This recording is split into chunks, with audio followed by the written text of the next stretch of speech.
Florence. Florence is an advisor to the museum, and she teaches me something every time she speaks to me. Sometimes she's gentle, and sometimes she's not, but I'm so thank you, Florence. The purpose of today's discussion is to help further each of our understanding of the complexity of the concept of treaty. It has different meanings and impacts on people, on peoples, communities, and nations. And respect for diversity of governance and knowledge systems is our commitment under DRIPA, the Declaration of the Rights of Indigenous People, and we strive to be consistent with that commitment today. So we're going to have a diverse conversation and be open to all different kinds of ideas and thoughts. And I want us to have a respectful conversation with each other and our knowledges. We're also here to launch the book of my darling Sarah Wiebe. The book is called Life Against States of Emergency in Revitalizing Treaty Relations from Attawapiskat. Catchy. By Sarah Marie Wiebe. She didn't consult with me on the title. But she also said to me, I don't want to have a usual book launch where, I'm behind the desk and I'm signing and people are coming in. I want to have it as a conversation piece so we can have some really good dialogue. Because the reason she wrote that book came out of her own curiosity of working with the people in Attawapiskat, of hearing about Chief Teresa Spence and following up that curiosity. Sarah is a very curious scholar, and she followed that dream and that curiosity and ended up writing a book. So she asked me if I would host a panel, as she did this work when she was my postdoctoral student, when I was still at a regular paying job at the university. So today we have a short time together. We've got about an hour. And I want to try and leave a few minutes at the end so we can all have a conversation. And so our panelists today are trying to spark the conversation. And I want to leave time at the end so that you want more from them. So afterwards, please hang around and talk to each of them and eat a bowl of refreshments. We should start by asking Sarah to come up and give us a little précis about her book, what's in it, for those of you who haven't read it. Get out there and read it now. Sarah, do you want to come up? Sarah is a prof in the School of Public Admin, as you all may know. She's a mom, and Forrest is back there. Hey, Forrest. She's a scholar, and she's a community engaged researcher, and she's just a delight to have in my life. Sarah,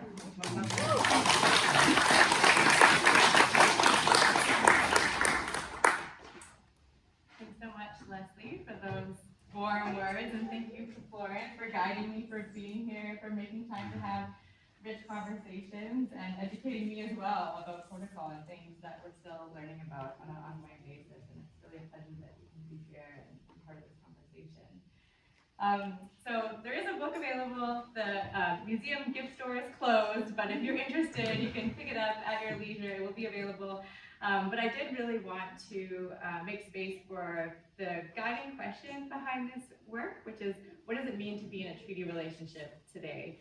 So rather than make this all about me and kind of the work that I've done, I wanted us to think critically about that and create space, open up the dialogue to think about the different ways that we approach treaty, how we come to it through our kind of professional practice, through our thought, through our scholarship. And some of the questions that Leslie and I were thinking about as we kind of put together the panel involve, how do treaties touch your life? And so I started thinking about, where I grew up, where I was raised, and how little I knew about treaties, how impoverished the education system is, and that it doesn't offer a lot of information about Indigenous communities' rights, sovereignty, self-determination. And it wasn't until, years later when I was studying as a student at the University of Victoria with mentors like Jim Tully, who's here, and Leslie Brown and others, who drew my attention to some of the ongoing conditions and challenges with respect to acknowledging Indigenous people's rights. So I remember being a postdoc, and I don't know, more was happening, and I found myself really glued to the media and really disturbed by the way that the media was framing Teresa Spence, framing the community, painting this picture of crisis and despair. And so this work was really, and is an intentional effort to try to reframe some of those narratives. And so this led me to working with Leslie and others and seeking some guidance, working closely with Teresa Spence to reframe that narrative. One thing that Teresa Spence said to me early on in this work is, you are treaty too. And I didn't really know what that means, and I'm still trying to think about what that means to be in a treaty relationship, acknowledging that we are on unceded territory. I grew up on unceded Tsleil-Waututh territory. There's an ongoing treaty process in the province. There are a number of treaties, so treaty is such a vast, big term. We also want to think about treaties with more than humans, beyond just kind of human relations. So it's a really big picture question, but it also has really personal, practical implications. And so I'm really inspired, in addition to the words of Teresa Spence, also by Anishinaabe Métis legal scholar Amy Kraft, who says treaties or natural law are agreements to make relationships. So that's really what I think about when I think about what treaties are, these ongoing kind of ethics, practices, relationships and responsibilities we have to think about relationships in a decolonial way.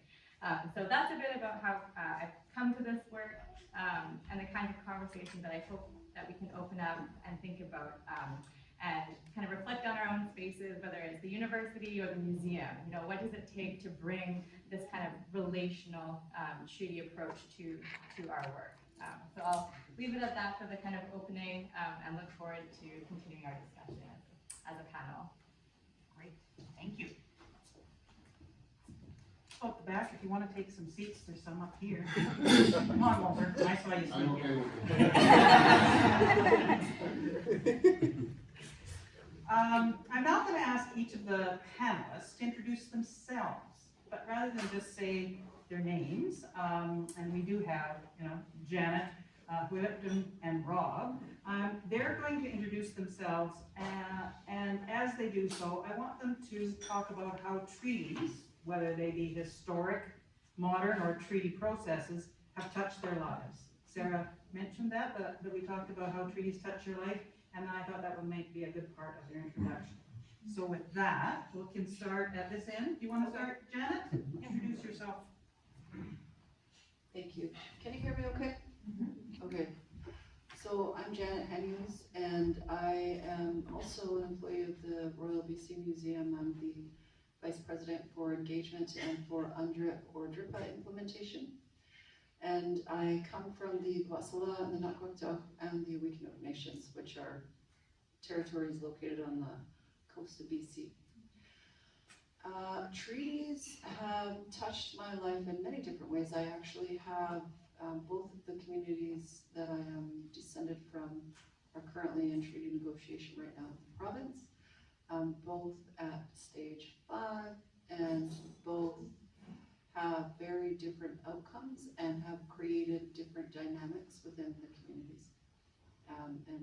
And the territory that I've lived on for 25 years is currently under a Douglas Treaty, and the territories that are owned by our Qwal'qaxala members up north are about 44 kilometers long and 2 kilometers in, and it's an old Douglas Treaty, one of the few in BC.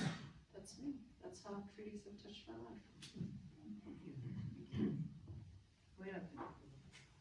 Thank you, Janet, and thank you, Sarah, for bringing us all together this evening, and to my auntie, Florence, for opening us in such a good way and reminding of protocol. Asa Yuxwelupton, Asa Qwal'qaxala, Asa Namgam Gwayam Tamutras, Ahina Tsa Lakwangin, Ditidat, and Zadzis Nugwame. And just to acknowledge our ancestors and supernatural ones that are in this space with us this evening. The work that my auntie called forward reminds me that they're here with us. I carry 3 names. Actually, we don't have a word for name in Lekwungen. We have Nehenit, and Nehenit means mine to protect. Is Yuxwelupton on my father's side, and it's a name that comes from my late grandmother Lila Paul from Qwal'qaxala, also known as Sartlip today. The other names I carry are from my relative Chief Revitalizing, from his hereditary chieftainship from Village Island. I carry the name Qwal'qaxala, and it means I bring people together like a chain. And then the other one comes from his Ayikson chieftainship, which is in Comox, Courtney area, is Namgam Gwayam Tabutlis, and it means he that stands at the mouth of the whale and speaks. And probably referring that I like to talk. But with all joking aside, it means I have the humble opportunity to speak on my chief's behalf. And so it means I'm standing at the mouth of the ancestor to speak on his behalf. My connections our connections are Ditidot, as well through my great grandmother, Agnes Tate. And she is from Nivnat, which is part of the Ditidot community. I'm part of the Nuchanut community. And we have a number of family that always call us cousin, relative, or nephew, or uncle. And so I feel fortunate to have that connection. My mother's community is Zazis Nugwame, Qwal'qaxala, Qwal'qaxala, and Wewakai, all part of the Qwal'qaxala community. Oddly enough, we have connections to the Nez Perce through my mother's side as well, too, to Chief Joseph.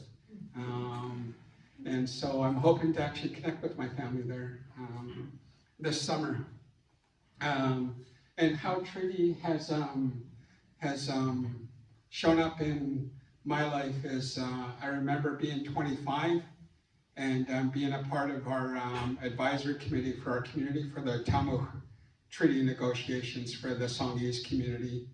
And I'm now 52, so you can do the math on how long our nation has been in renegotiation with the federal and provincial government. And so with that understanding, you know, we are as well a part of the Douglas treaties, as well as a community. And I think so far I've been able to trace our name to the South Saanich, the Husaikam, or the Shwenkwang, and the Chakowitz treaties. I can trace our family names to those 3 different treaties in the South Island area. And so there's a lot more fluidity in our community probably back then than there was, you know, upon contact, where we all went to what was known as Songhees eventually, and so across from the fort. Treaty, I think for myself, you know, with the knowledge of where my ancestors come from, and knowing the specific villages that they came from as well, my interests lie more in the realm of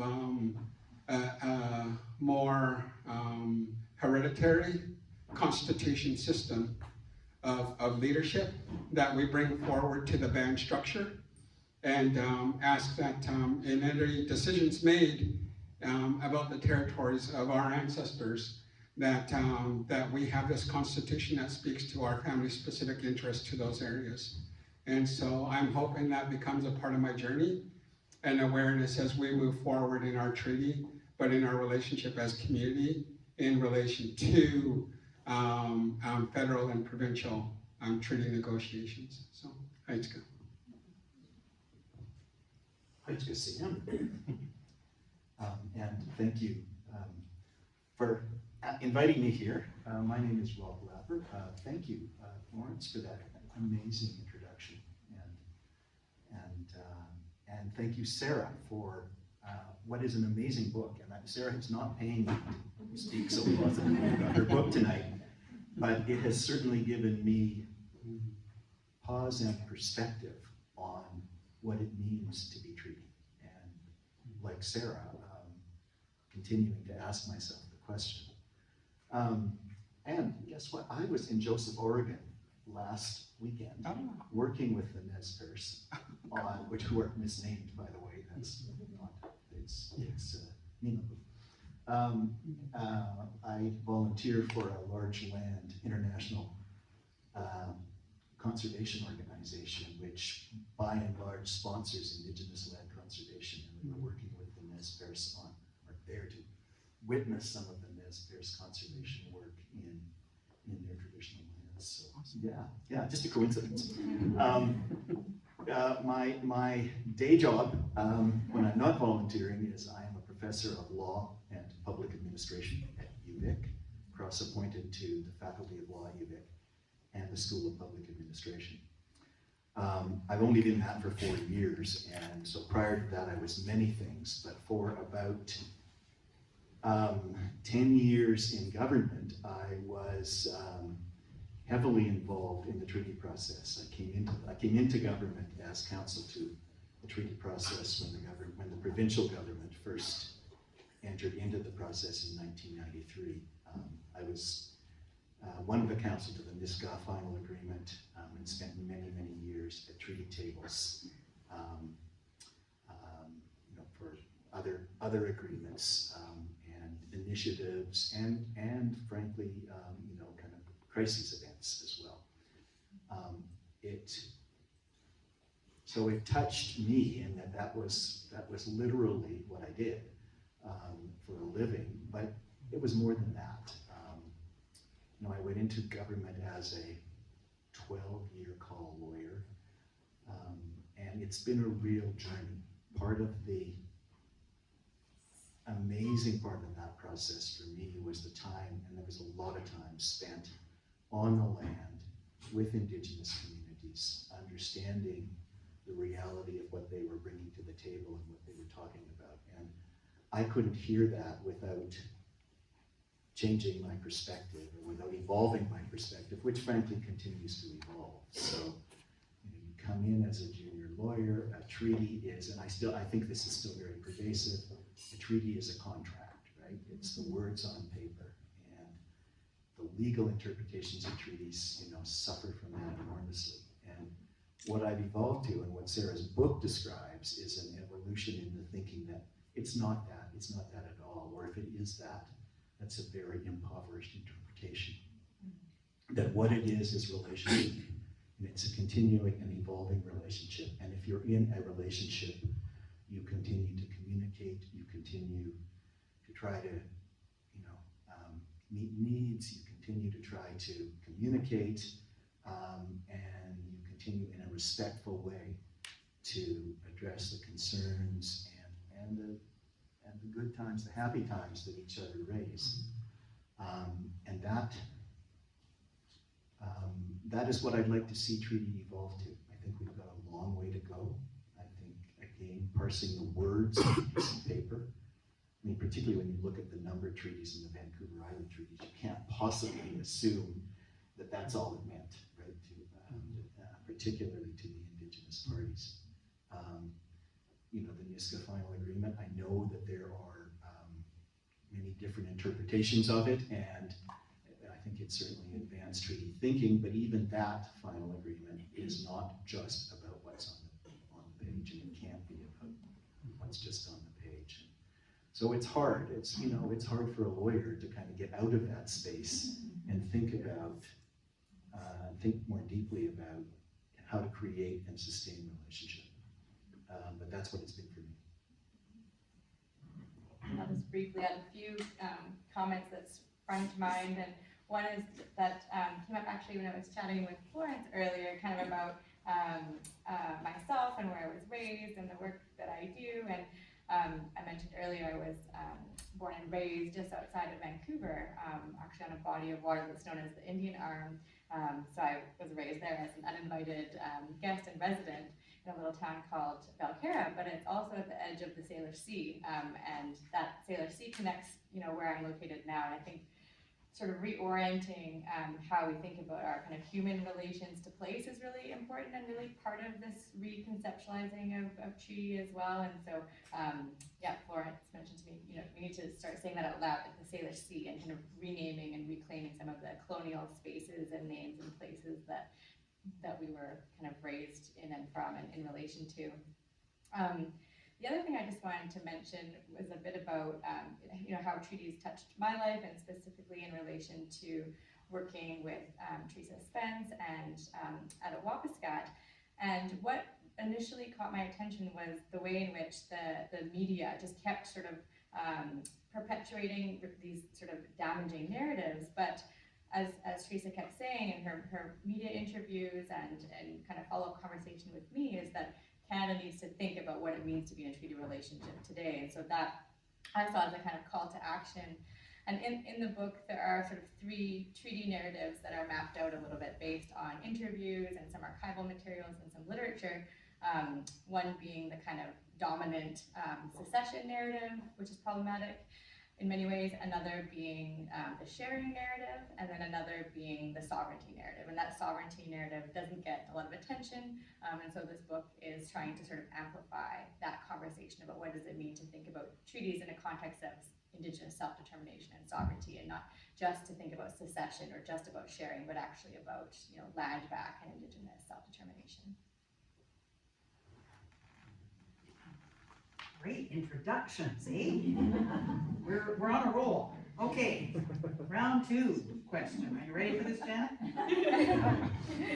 So now I want you to think a little differently. And you were all talking personally as you were introducing yourself, but now I want to ask you to talk about how do treaty relations impact organizations such as universities and museums. So think about not just yourself, but the organizations within which we all are situated. So for the museum, I've been here for a year, but I do know that through the Indigenous Collections and Repatriation team, we have a lot of engagement with our local province, with our Ministry of Indigenous Relations, specifically around treaty and how nations that are currently negotiating will access belongings in our collection right now that were collected, especially during the potlatch ban. And so during the potlatch ban, a majority of our collection here were confiscated, were stolen, or were purchased from community members, artists, and families who sold under duress. So a lot of what we have was collected unethically. In treaty, right now, in several of the treaty negotiations with communities I can speak to on Vancouver Island in particular, what we are doing is creating a language, and we're co-creating that language with the treaty team, with the province, and then with our staff at the museum here.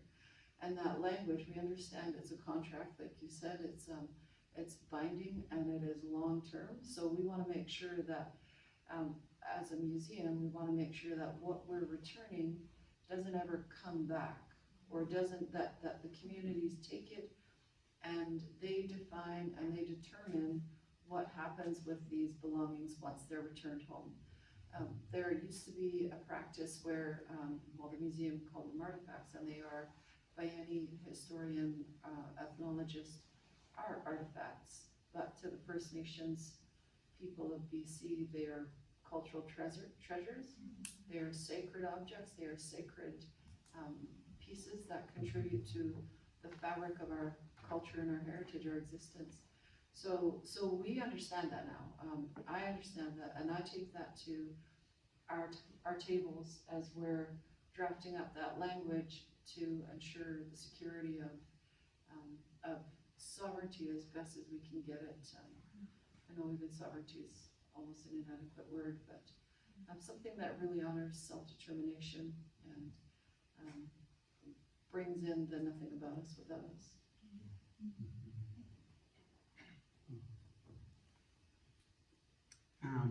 What my boss said. We'll be the first.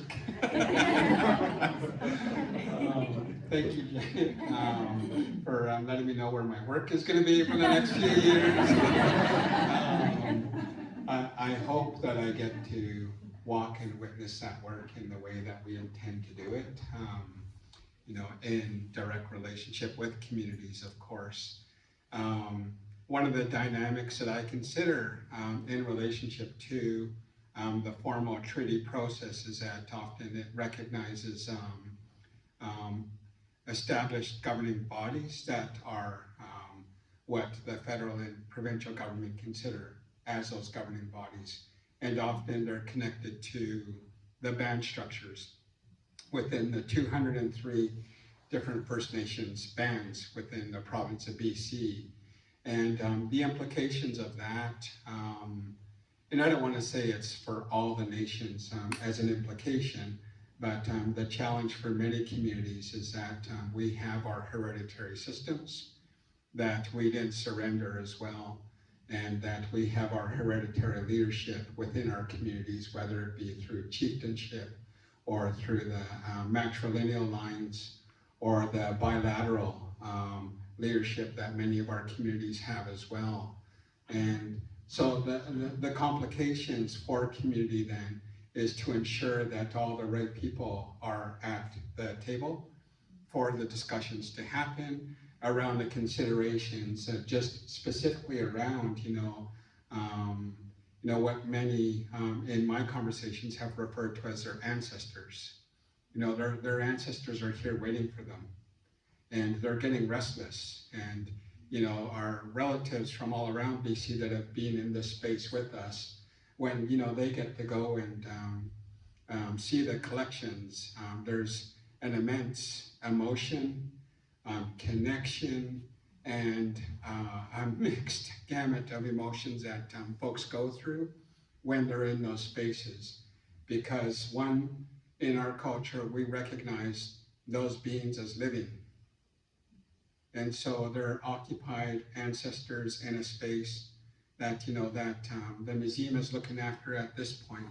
And so how do we ensure in that journey then that we acknowledge those ancestors in the way that we want to, and how the nations want to in those treaty negotiations, whether it be through treaty or whether it be through the hereditary governing systems they have as well, that they're looked after in a way that follows the cultural protocols that are necessary for those moves to happen. So it's not just up, lift them, put them in a crate and ship them, but rather, what does the ceremonies look like for those communities around that work? And that's, for me, when I think about, the values of our culture, we're lucky because we're in our home territory. So we know our relationship to the ancestral space within our Lekwungen territory. We know much of our rich history attached to this space, but those ancestors have been dislocated. And so how do we bring them back into that space through these discussions, through these negotiations in a way that's meaningful, but also ensures that there's no expectations on our end. When those ancestors return home, that the communities, we hope, do what they need to do with those ancestors. And so that's a part of the journey that I hope to witness. The other, conundrum we have as communities around organizations, around hereditary leadership, and around, how, we move forward together, in those agreements as federal, provincial, elected, and hereditary leadership, if somebody has the formula to get that right, please let me know. But for me, that's where the calling is. And we know, that to be an understanding. Then, if those four need to come together, then how do we build a foundation that is not only tangible, but realistic and culturally sensitive? And so my hope is that we continue that journey. So, thank you. Thank you. It was very powerful. I think this goes to the notion that Sarah talked about sovereignty. And I talk a bit from the perspective of the university. I think there's a lot of discussion in academia about indigenization and decolonization. And I'm not sure that we're yet asking ourselves the right questions. I still, when I started, when I started in doing work in government, the Supreme Court of Canada decision in Delgamuukw had just come down, right? So we suddenly discovered that Aboriginal title existed in BC because the Supreme Court told us.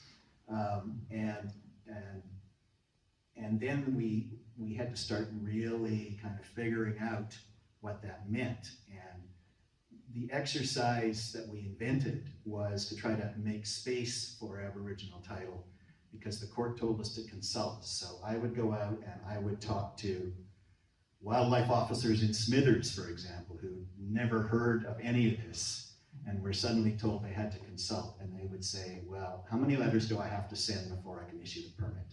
And that kind of framing of how do I wedge this into my daily practice? And I mean, we've gone beyond that, I like to think, in government. Not everywhere and not all the time, but we have, or we did. I'm out of there now.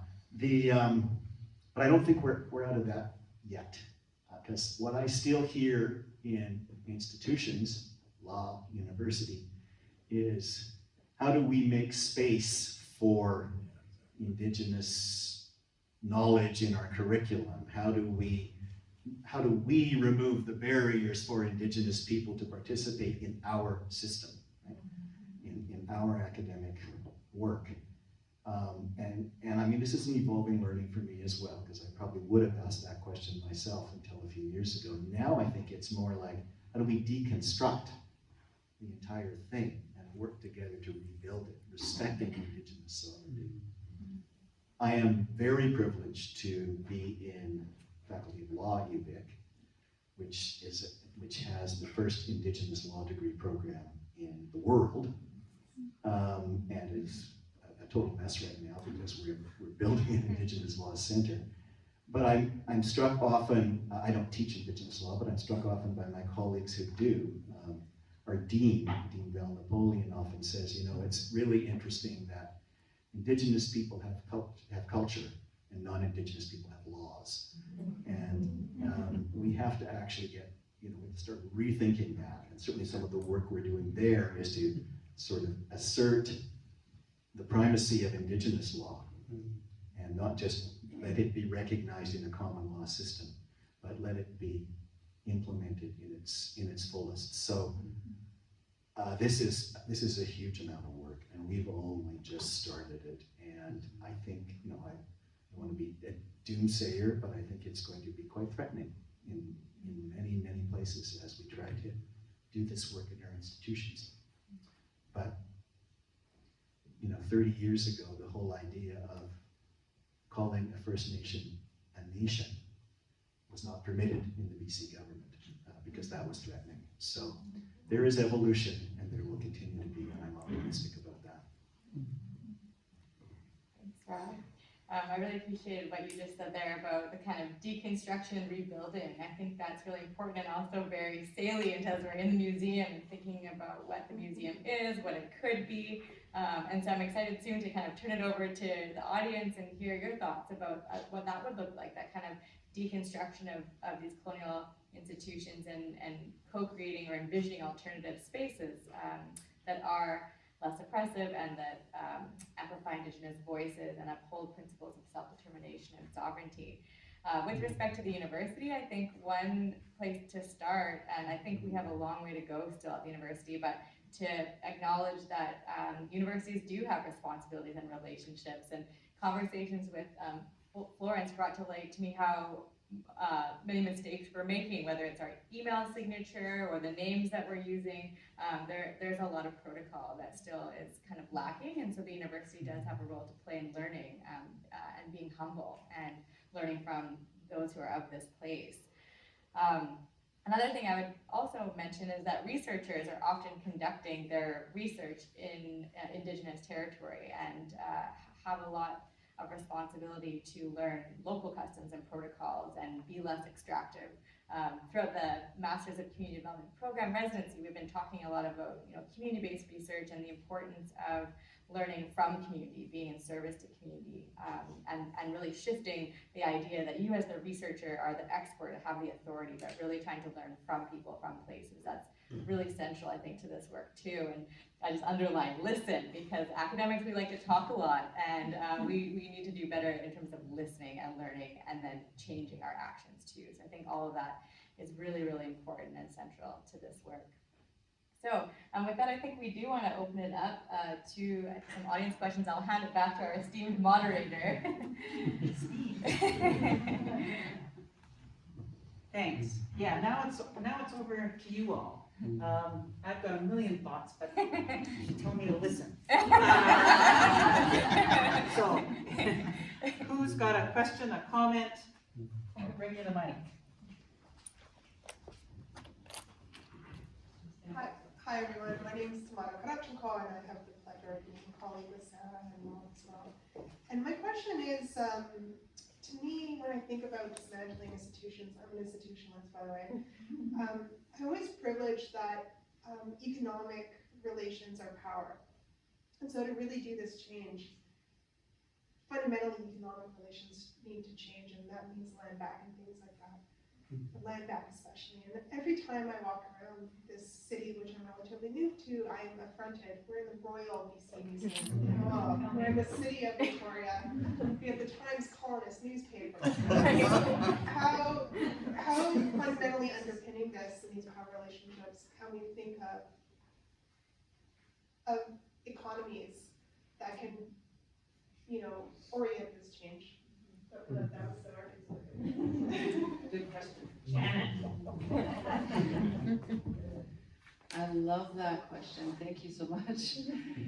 This is something that I talk about with our team about how we ended up where we are today. The Times Colonist is a younger generation of the British colonists. That was the paper in the 1800s, and the Royal BC Museum is new, but it's also very, very colonial. What I challenge my peers and challenge my staff and anybody willing to listen to is to think about how we position ourselves today amidst hundreds of years of a culture, of a development of this culture. And like you said, like the Times Colonist, Royal BC Museum, it is everywhere, and there is a very, very tightly held connection to colonization in many, many respects. Many people, many civilians are afraid of losing their identity when they hear decolonization. But really, we're not saying strip yourselves, not you, I just mean people that are attached. We're not saying strip yourselves of your identity and then embrace and become and assimilate Indigenous ways. We're saying make space. We're saying make space, be more inclusive. Indigenous peoples belong, always have, and just make the space for it. I don't know if I'm answering your question, but the challenge is really just to look at how your culture has formed through decisions, through the presence, through how you show up and how you support other people in showing up, the acceptances that we make for different things in our lives, and whether it's through behavior, whether it's through actions or through, I won't go dark. I'll leave it there.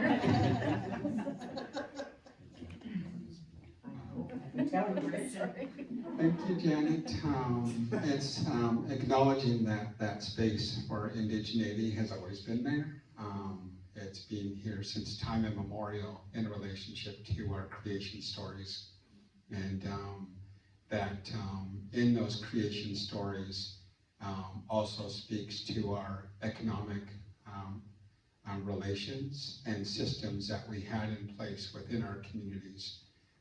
For example, the story of Camosun talks about a young lady who was hungry, and the transformer offered her food, and the first was wild cranberries, and she didn't want those, so she threw them into what's known as the Matlahat or Malahat territory, and then offered her salmonberry, and she didn't want those, and so the transformer threw those into the Humusquium territory, and then the last was sturgeon, and Camosun didn't want that either, and so the transformer threw that into the Stolo River, and what took me a while to understand was that what Camosun agreed to was herring, coho, clams, mussels, geese, and duck.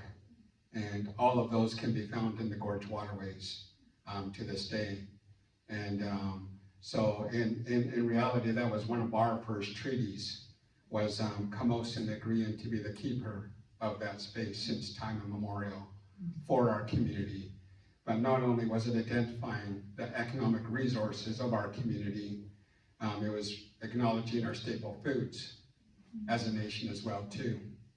And then the speaking in the wild cranberry, salmonberry, and sturgeon was speaking to our economic trade routes to other nations. And not only was it a resource trading opportunity, but it was a cultural and ceremonial trading opportunity as well for our communities. And economics is something that's often marginalized as Indigenous people in contemporary perspectives, because the contemporary perspective can't understand economics without a monetary value attached to it. And so our monetary value is in the reciprocity of those resources to other communities when we needed them. And so, thank you.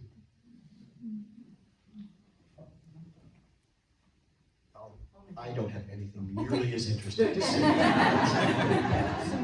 want to give a shout out to my colleague Suzanne Thiessen, who's here, who's doing amazing work with the Indigenous Prosperity Center. And so I think in terms of creating space and supporting Indigenous economic perspectives and relations, that work's really vital. And I had the privilege of witnessing some of the coastal protocol recently at the harbor. And again, I think there is a responsibility that we have as settlers to witness and to support that kind of active taking of space and demonstration of Indigenous coastal sovereignty, for instance. So I think those are some great examples. And yeah, I think for anyone interested in this, learn more about the Indigenous Prosperity Center.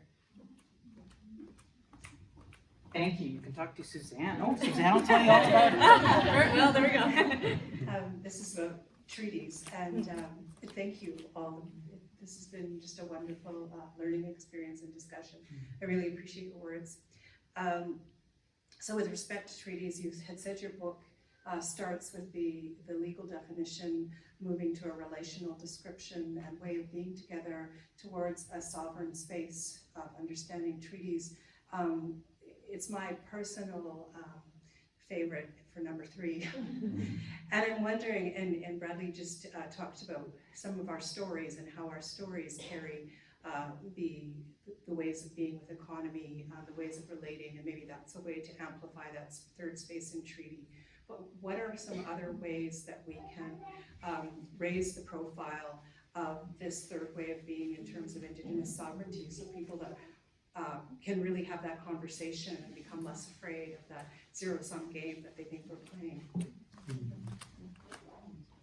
Great question. Who wants to take that? Can you ask that again? What are ways we can hold space? Other ways we can hold space? Yes, yeah, and amplify the quest for sovereignty Right. and acknowledgement of us as being nations and not just sort of partners having a conversation. Right, okay. As an institution, I'm going to answer, and I don't know if it's terribly relevant, but I'll give you what we're doing, what I'm doing here, and with the blessing of Alicia and our board is through our repatriation program and through any which way it comes up. I try to honor traditional law over colonial law.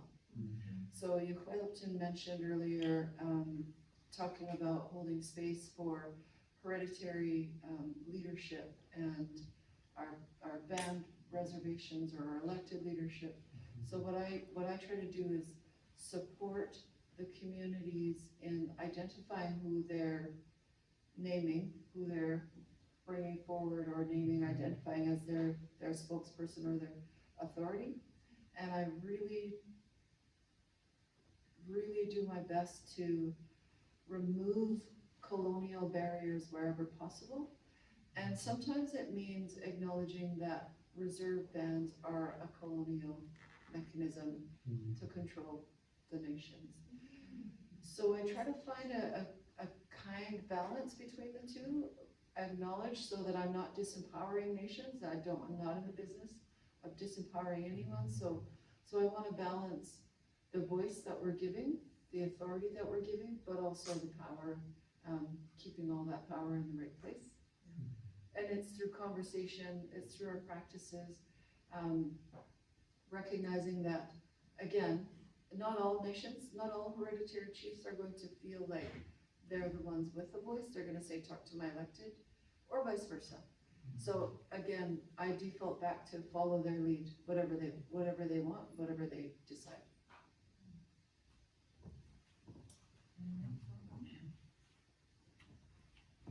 I think there's a huge role for education in this, in sort of talking about sovereignty and talking about the origins of sovereignty, the stories that we hear, but the legitimacy, and I don't think we're doing enough of that.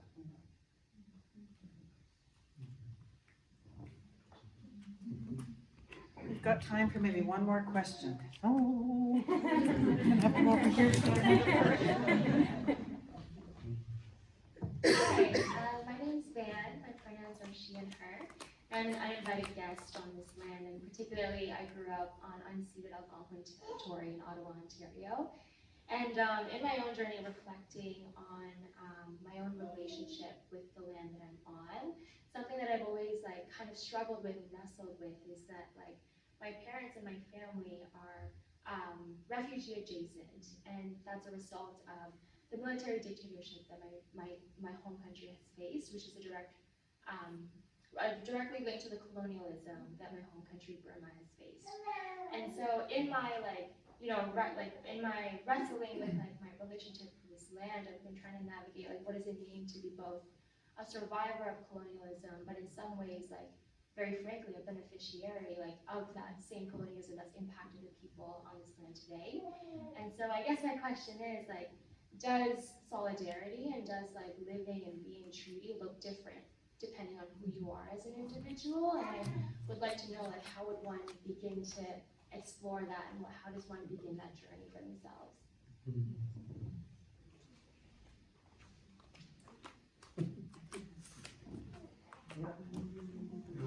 Thank you for sharing in your family's experience.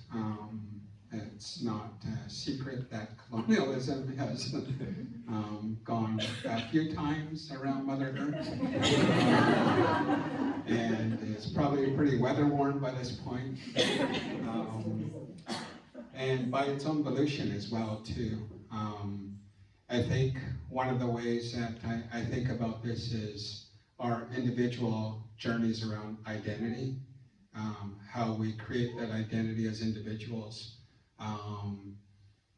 Be it understanding and learning sort of our ancestral connection to space, to land, to water, in the ways that we can, I'm privileged because I'm on my home territory, so I can tap into, those old teachings of, this space.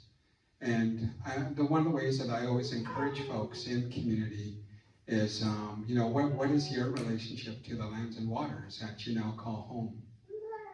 And what does that look like? How does it inform your identity as an individual? And how do you, through that understanding of that identity, create advocacy in your voice then? With that understanding that the indigenous peoples that in the lands that you now call home have occupied these spaces for thousands of years, and have creation stories that connect them to, have flood stories that connect them to the spaces, And that richness, I feel, exists within many of us in terms of our ancestors' experiences. I love the premise of circle and circle teachings and how we can bring people together through circle. I always equate it to, at one time, all of our ancestors, wherever they be in the world, sat around a fire, talked about how they're going to move forward as community, and made sure that they included everybody to ensure that the safety, the well-being of that community was looked after. And if we can get to that foundational space again of humanity, then ensuring that all the right people are around that fire, then we can move forward. And that goes for our own identity as well. So how are we calling that into that space as well? So.